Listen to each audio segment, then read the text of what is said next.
What if I told you you can have a business or career with calm and peace, not one where you're constantly chasing, constantly hustling? We're already past halfway through the year, and I already surpassed last year's cash flow and increased my profit margins by 24%. And let me tell you some of the unimpressive things I do. One, I don't have a social media plan. That's because I've created my business where it is not codependent on social media. Look, one of my clients said it so well. I do not want to be in my 50s or 60s dancing or singing on social media. I might be Filipino, but unfortunately, God did not bless me with a dancing or singing gene. So that is one.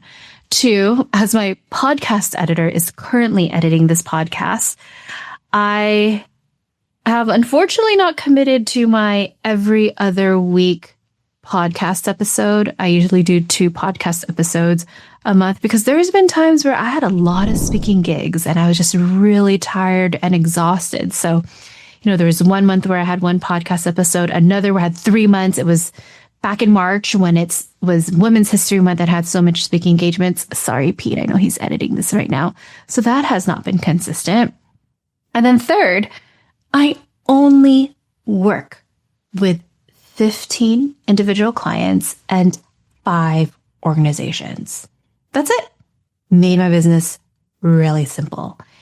And 2 weeks ago, it was just my 9-year business anniversary. The old me. And when you mean old me, even just the business owner last year would have been freaking out because I am 2 weeks late to recording this podcast episode.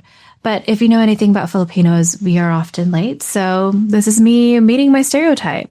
And I would have done it, like any business owner, you're going to milk it, be like, it's my 9 years, here are my lessons learned. And yes, I am doing it 2 weeks later. But I do want to share as a human being, not just business owner, human being, what I did in my 9-year business anniversary. I went to therapy twice, met with my own coach, met with my bookkeeper and tax accountant, Evolved Finance twice, went to the Hollywood Bowl with my boyfriend. We watched Beethoven 7. Fun fact, I used to play violin. I was not just any violinist. I was a first violin for middle school. So I was concertmaster playing the A string if anyone played violin or was in orchestra. And I also visited my parents and I had this beautiful moment. You could check it out on my Instagram where I saw this beautiful, beautiful red dragon fly. It was gorgeous. But who am I? Who I was as a business owner when I started back in 2017, June of 2017. This is when I already graduated from my master's and realized, I've been following what everyone's telling me to do and not what I want to do. And that's how I started. And this is my second business. My first business was back in 2010 when I was a fundraising consultant. So this episode, I'm sharing what I've changed and quit in my personal life to improve all aspects of my life, not just my business. And this episode is not just for business owners. It's for anyone who is a recovering workaholic, hypervigilant, working on themselves. Because a huge thing I realized, even when talking to my therapist, I shared this actually on my business anniversary. Yes, I gifted myself a therapy session with my therapist on the day of my business anniversary. That, my business for years has been a reflection of the chaos and trauma. And because of the healing I have been able to do, it is now boring. And I don't mean that in a negative way. I still love it, but I mean by that, it's calm and peaceful. All right, grab your coffee, tea, boba, or beverage of your choice, and let's drop the beat.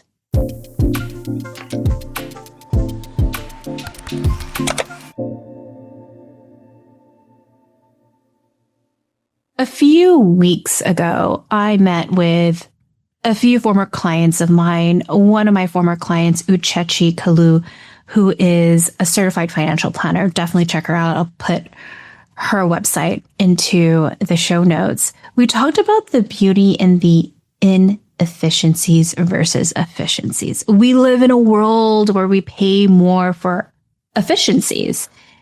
And she was talking about the inefficiencies when she was doing a fellowship in Morocco and how she had to wait to get a ride and only do just a few things throughout the day.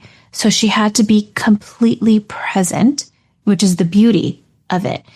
And I related because if you've been following me for a while, whether it's this podcast or you've joined my newsletter, which I highly recommend you join at elainelu.com/join. That's JOIN. I stopped back in December of 2025 doing Muay Thai, Thai kickboxing. And if you have been following me, I've been inconsistently doing it on and off for 21 years. And let me tell you the truth of why I stopped. I was tired of being in class with people who just wanted really cool combinations that they could put on social media. I really cared about the techniques. So often when you're in a martial arts class, it doesn't just have to be Muay Thai. You often partner with someone. And I found myself probably majority of last year, actually, where when I partnered with people, I'm like, hey, I want to go slow. I want to get this technique down, which often is replied with a grunt and frustration because they want to go fast. And I've been doing this for so long, but I wanted to go slow. Basically, I cared about the martial arts, the arts in martial arts versus the performance. And it is July 2026. And last month in June, I got back to doing Muay Thai, but I didn't go back to class. I'm now doing personal one-to-one coaching. And I basically told my coach, hey, I want to relearn the basics. I don't care about a crazy workout. I don't care that it needs to look cool on social media. And the result is doing what a lot of martial artists or people that would work out would think is boring. Working on my balance with my 2 feet because you're constantly moving your arms and your legs, the footwork, going slow, and then working on getting faster. I actually just did a session earlier today. So how do these boring things have to do with business and work? Because it's actually about the basics. I get on calls all the time with my clients, even for myself, when I get on calls with my own coaches and mentors, asking, what more can I do? I always have clients asking me this, what more can I do? But a better question to ask is, what do you need to work on? Yes, I'm doing the pointy thing. That's probably going to make you feel guilty or bad. But for me, throughout almost a decade, it was not just learning how to make money. It was learning how to use it once I got the money. I think so often people think it's like revenue top line, but it's, okay, well, what are you going to use the money? Save it, reinvest it back to your business, reinvest it personally, really understanding my P&L report. I'll compare it to sports, Muay Thai, obviously. It's me understanding the basics of balance and footwork. And maybe it's not martial arts, maybe you're not getting this, but it could be any sport, any art, any dance, learning the basics. Sure, that's the mechanics, but then what people forget also, not just the basics, it's also the conversations you are having with yourself. How do you even want to run your business or career? Or are you just copying everyone else? I just had a call, actually 2 calls with my bookkeepers and tax accountants, Evolved Finance. They're amazing. They specialize in doing financial services for coaches like me. So they know all the numbers, the benchmarks. Highly recommend if you are a coach, a consultant, online business owners. And they were just so impressed with the financial growth that I have done in the past couple of years, not just revenue, but also profit margins. And I always, because I'm such a nerd, love asking them, hey, what themes do you notice on what's working and what is working with all of your clients?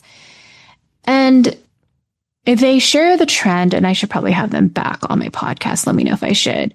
But back in 2020, 2021, a lot of online businesses just blew up because COVID happened. Everyone was stuck at home.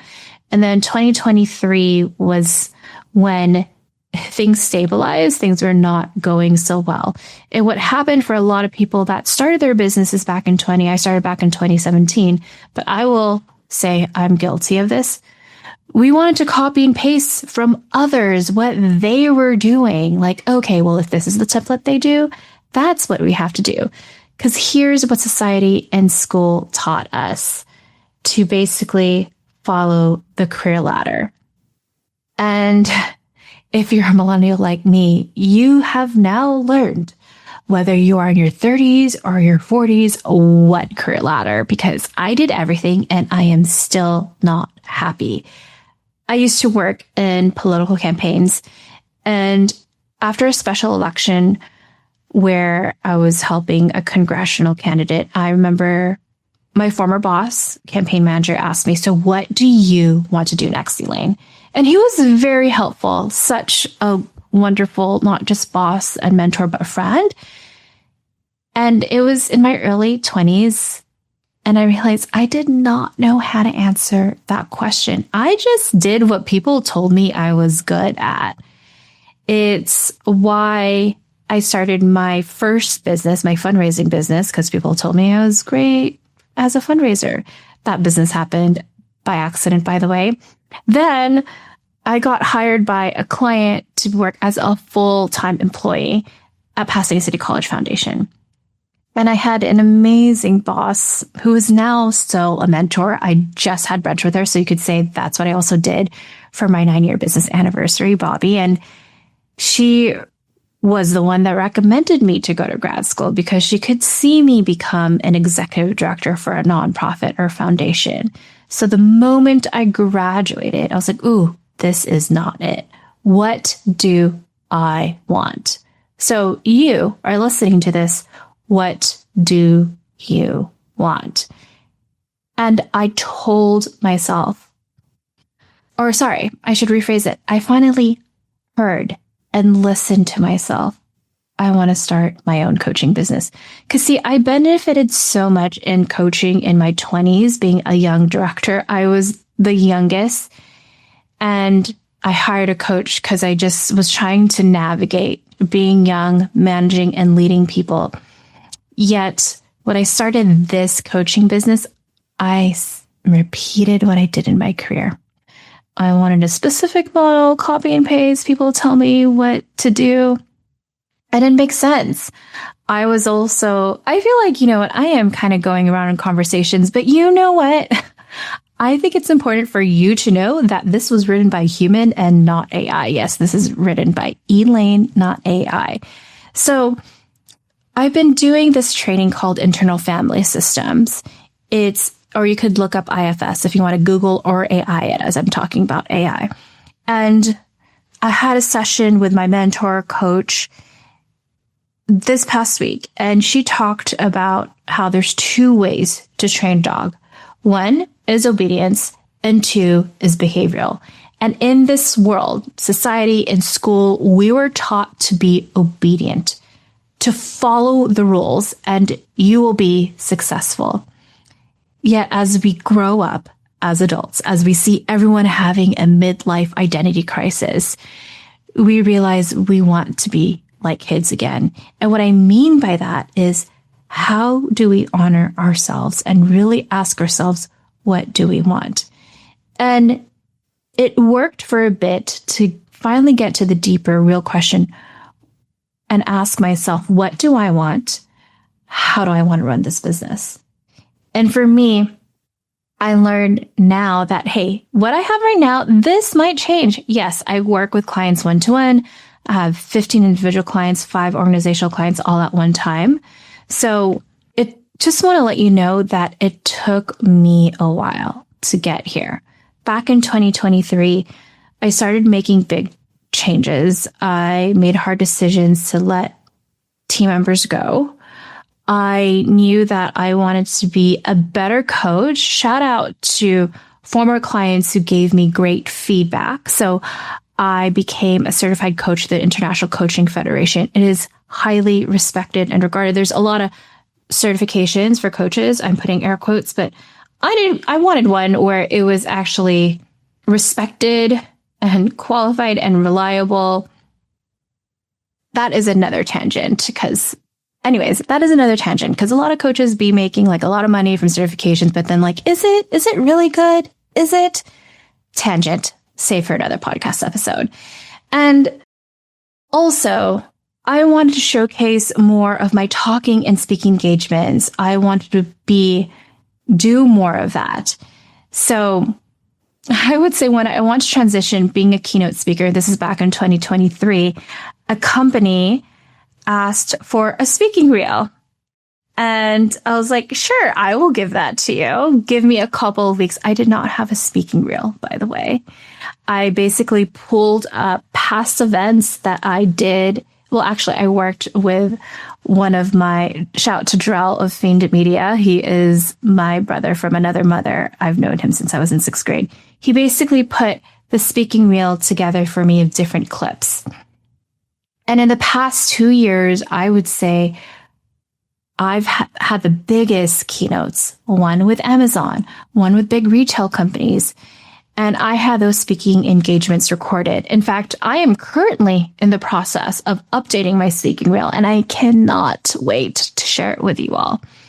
And I would say another big thing I have done on top of getting the certification, on top of showcasing my speaking reel, doing more speaking gigs is May of last year, May of 2025, I quit drinking alcohol. And 5 months later, after that, I went to Philippines and I had just the most spiritual healing trip. And that was not the intention. We were there for a family wedding, but I was just so present when I was at my motherland. And I saw everything I personally needed to work on because I acknowledged when I decided to stop drinking alcohol, and it wasn't like I blacked out. It was just, I was aware. I did not like how I felt in my body. I did not like how it had to take me a day or a couple of days to recover because I always want to be present. But because I'm so present, I think just that epiphany I had when I was in Philippines would not have happened in the awareness of, asking another deep question of what do I need to personally work on? And oh boy, what a journey. I went back to therapy. That's when I decided to do a certification in internal family systems. And just to explain what internal family systems is, it's a premise that we have different parts and all the parts, good and bad. Think of it like inside out, even anxiety, fear. They all have really good intention. So for example, if there is a fire that broke out next to you, the anxiety of you feeling like you have to run and actually run, it is protecting you. And in modern day, that shows up with different conversations. And what you need to ask yourself, are you giving these different parts space to speak? And when I mean speak, I'm not saying be irrational and emotional and speak to the other person, but speak in your mind. Because here's the reality. We live in a world full of dopamine hits. You feel uncomfortable. You want to just like pick up your phone. And I do this all the time. If you watch House of the Dragon episodes where there are like gruesome scenes, and I just pick up my phone because I cannot watch some of these fighting scenes. Or if you had a difficult conversation, maybe it's like, well, I need to go do work right now and not process it. Had a bad day? Go have a drink, eat a cupcake. In my last therapy session, I told my therapist how mindful I was conditioned on wanting to get dopamine hits and how that has showcased throughout my childhood. Ooh, get the A, be valedictorian. And she reminded me that dopamine is the, give me more chemical, which obviously, unfortunately, aligns with capitalism. But really, if we want to talk about what to go after instead, it's serotonin and oxytocin. It's the I'm okay right there. It's the I feel safe here. It's that calm and peaceful feeling. It's exactly what I received when I was in Philippines in in this beautiful, like, balcony, just looking at the ocean, just hearing it, just being completely present. And you're like, Elaine, I don't have the money and time just to go to an island to do that. But what's been beautiful is that not only have I been able to do that when I'm on vacation, but even do it like in my day to day, where I feel comfortable and safe enough to sit and to feel safe, to feel at peace, to feel calm, even when crazy things are happening. What I want you to hear is that I have learned to sit in the uncomfortable and be comfortable with myself, whether that has been understanding, improving my relationship with money, acknowledging what I've been avoidant at, or things I need to work on, like not be so hypervigilant. Look, I am the oldest. I mean, like, I'm the first, well, I wouldn't say I'm the oldest, but I'm the firstborn here in this country. And I feel a lot of energies. And I remember actually doing this practice session with a colleague of mine for internal family systems. And she's like, okay, what do you want to work on? I'm like, I'm just tired. And then we went back to a moment because she asked me, so when was this first feeling of feeling like a lot of expectations and being tired? Oh, when I was born. When I was born, because I was born into my grandparents' house, which include my parents and my aunt and uncle. So you got 6 adults. And I felt the pressure of the American dream on me. And my friend responded back, well, can you see how you could be really tired? I'm like, yeah. So it's been actually really beautiful to see how I have to pause constantly and ask myself, do I really need to do that? And I'm not even saying that in work. I'm even saying that example. And my life is so exciting. I'm being sarcastic. So often I kind of like want bunching together in terms of cleaning. So if I have to clean the restrooms as well as vacuum, it would take me about 4 hours. But I know my max capacity is 2 hours. And recently, in the past 2 months, I have decided I'm going to break it up. We don't need to do this all day for 4 hours. I'm going to do 2 hours of cleaning the restrooms, the other 2 hours the next day vacuuming. And I am happier. Why would I have to stack doing things when I could just break it up? And just like Mother Nature and the 4 seasons, I could create a season of things. And so what I have done is in my business, okay, Mondays are the days when I will meet with my coaches, when I will meet with my financial team, when I will look at my numbers, when I will just be, including be uncomfortable. And then Tuesday through Thursdays, I'll do calls. Wednesdays, I'll start a little later. And then Fridays, I'm going to have summer Fridays because it's summer. And even though I'm an extrovert, even though I'm leaning towards introvert, I don't want to talk to people. Love people, but no, need a break. Anyways, if you need space on being uncomfortable, then I highly recommend for you to look for an EMDR or IFS therapist. And I've had a couple of podcast episodes with former clients and friends who are therapists. I'll put them in the show links. But if you want to look for a therapist, look at psychologytoday.com to find one that is licensed in your state or country. All right. So let me reel it back. I just feel like I am talking. Like I said, this podcast episode is written by a human. Even up to this day, and I am 9 years as a coach, I'm still working on being a better coach. And that's not just through getting trainings like internal family system, but even going to therapy. And this past year, if I had to sum it up. I have been unlearning and relearning a lot. So I have 4 bullet points that I want to share. 1, making sure I have time to pause and process before deciding. For example, I got asked to do a speaking engagement and I just asked them, what is your budget? Like, oh, we don't really have a budget. Now, this was our initial conversation. I was about to spend about an hour or two making this gorgeous proposal on Canva. I'm like, Elaine, what are you doing? They just told you they don't really have a budget. You're going to spend time on that? No. Send them bullet points on an email. That's what I did. We don't need to go 100%. You get to discern what's given 100%, what's given 10, what's given 20%. And also sometimes you just have bad days. Like when I'm on my period, I straight up tell my clients, hey, I'm going to have an RBF. So just know it's not you, it's me. Or there's times where I'm like, I need to turn off my screen. Or if I'm feeling my client's energy, I'm like, hey, I want to honor your energy. If you're not feeling, we could turn off the screen. Second thing that I've unlearned and relearned. When I am feeling uncomfortable with a conversation or a situation, rather than suppressing it, that feeling, that emotion, I make sure I have time to sit with it.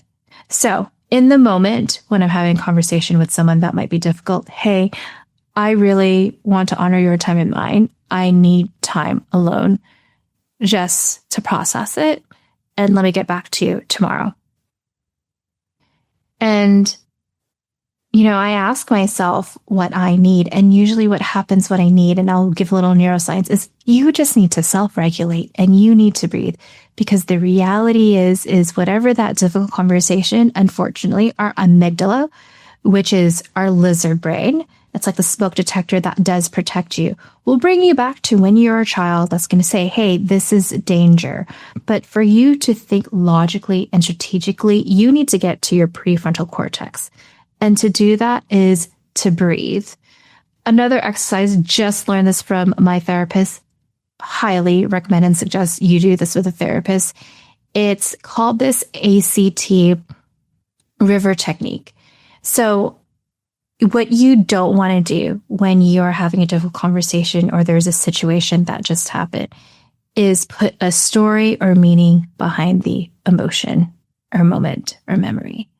So what you want to do when you're feeling unregulated, you just had that situation, that conversation that happened, is you want to visualize a river.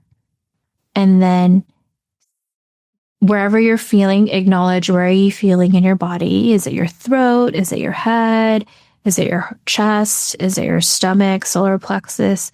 However you're feeling, I want, instead of that story, move that feeling and that emotion into a leaf that is just streaming away. And you're just breathing. You're thinking about this river and that feeling or emotion just moving away. You're just getting to a place of regulation. What you don't want to do is create meaning behind it because that comes from your lizard brain. You're not able to think logically. That was such a great exercise that I literally did with my therapist a week ago. Which actually goes to the third thing. When you're feeling unregulated, you don't have to give meaning to it. And the fourth, how can I make things more simple? When I see even a small issue happening in my business, I ask myself, okay, how can I make this easier? What is one small edit? For example, I was finding in the beginning of the year that a lot of people booking a call with me, they were just not a good fit. So I made some minor edits in my confirmation email and form. In that way, they know and we could cancel the call so we could honor both our times. So how can I make things more simple? All right, 3 books that have changed not just my business, but life this past year. So the first book that I feel like I've been talking about every week since I have read this book. It's by Sarah Hirsch Bordeaux, called Autoimmunity and the Good Girls. It's free to listen to if you have Spotify Premium, and it was so good because I listened to it on Spotify Premium that I bought the book. One of my clients who has an autoimmune disease referred this book to me. And it's not just a woman's empowerment book. It's also based off research, which I appreciate. And I'm going to say it out loud, but I want to manifest Sarah as my podcast guest. So I will put her book in the show notes. The book was so good. In the first 5 minutes of me listening to it on Spotify Premium, I was screaming and I was applauding. And then I don't ever read the acknowledgement chapter, which is it's after the last chapter of the book where they're doing thank yous. And she was writing thank you to all the female women generations before. And I cannot stop crying. The second book is because, yes, I joke around, even though I did get the Filipino genes of being a singer and dancer. I actually do consider myself as an artist, as a writer, doing this podcast, being a martial artist, playing violin. I'm not trying to go out here to win a Grammy or Oscar, but it's a book by Rick Rubin called The Creative Act of Being. He's a producer for like Beastie Boys, for Adele, who's my favorite singer. But reading this book, and I am shocked because I am a different business owner, just human. But before, tracking all of my numbers, even though I did spit out the data. Well, I don't think I did actually. Like, I have a 62% email open rate, a 2.56% click rate. Like, I know my numbers, but even though I know my numbers in my business when it comes to my email stats, my podcast stats, even my social media stats, like how many number of followers, that doesn't guide me on how I write. I want to make sure I am recording this podcast as a human, as an artist, because I know it resonate, not because I want to try to get X number of people to listen or to read it so I could have X number of clients and blah, blah, blah. Just, it's been so lovely to read. And Rick talked about how often we chase getting that creative high. But it's actually not the creative high we should go after. It's how do we create the environment we're in so we could constantly be in a place of creativity, in a place of being present. All right, the third book I recommend, and it was the first book I read this year, is Atomic Habits. I think so often people want to, fire down their business or their job, but really it's just taking the small little edits. Like, I share this in another podcast episode, but when I started going back to yoga, the first day I went back to yoga, I forgot my yoga mat. I was like, okay, well, I forgot it. What's one small edit I could do to make sure I don't forget it? Put the yoga mat by the door. One small edit. Something about these 3 books, it's exactly what I have needed in this current chapter in my life. Get it? I said books, current chapter. I know, it's funny. The slow down, the appreciating the small things from like just being around my nephews and nieces, the amazement of the world they have, and sitting down with the different parts of me that feel really uncomfortable and unlearning it. Last week, when I met with my coaches and mentors, they've all shared. I'm like, hey, so what have you noticed that has worked really well for me? Like, I just want to make sure I don't repeat past mistakes because this year is just my best year ever. Elaine, actually, it's because you're more at peace and calm. That's right. I have a lot of serotonin, oxytocin, not the dopamine hits. It just feels so different. It's not this hustling like I once did. But I'll be honest, that need to want to do things, Goldie shiny object syndrome, because I see other people doing things. It comes up. I feel guilt that I should be doing it, but I don't. Remember, our human development and brain is so critical in our first 5 years of life. And even with my clients, when they're starting to want to change something, I remind them and I remind myself, hey, we've been functioning like this for the past decades. So don't be hard on yourself when you're trying to do something new and rewire your brain. One of my meetings with my financial team of All Finance, I asked, what else should I watch out for? What do you notice with clients where you see stagnant or they decline? Because I'm doing really well right now. And Parker, the co-founder, shared, make sure that you are still hungry and satisfied. And I appreciate that, because when I look back in the end of 2021 and 2022, I was so burned out from my business that sure, it doubled overnight in 2020 and 2021, but both my grandmothers passed away. I was not hungry. I was not satisfied. I was in freeze mode. And it wasn't until 2023 where I was like, there needs to be something that changes. And happy to report that I am happy and satisfied. And I know that's reflected not just in my P&L report and numbers right now, but the deeper inner work I am doing, being courageous enough to pause. And I would say, and some of you will be shocked, like I said earlier, it feels nice. It feels so nice to not be obsessed with the hustling and the numbers, because I just want to be human. I want to be present. And if there's anything that we've learned in this AI world, is that the more human you are, the more you attract. So, some simple questions to ask yourself. I told you this is not just this is how I grew my business podcast episode. Maybe I'll do another, like, how to scale your business. I'll do another podcast episode for that. But for right now, this is just an internal reflection. It's a verbal live journal saying, millennials, you know what I'm talking about. But some questions, 4 questions to ask yourself. What do you want? What's not working? How would your business or career look like if you're happy and satisfied right now? And 4th, what do you personally still need to work on?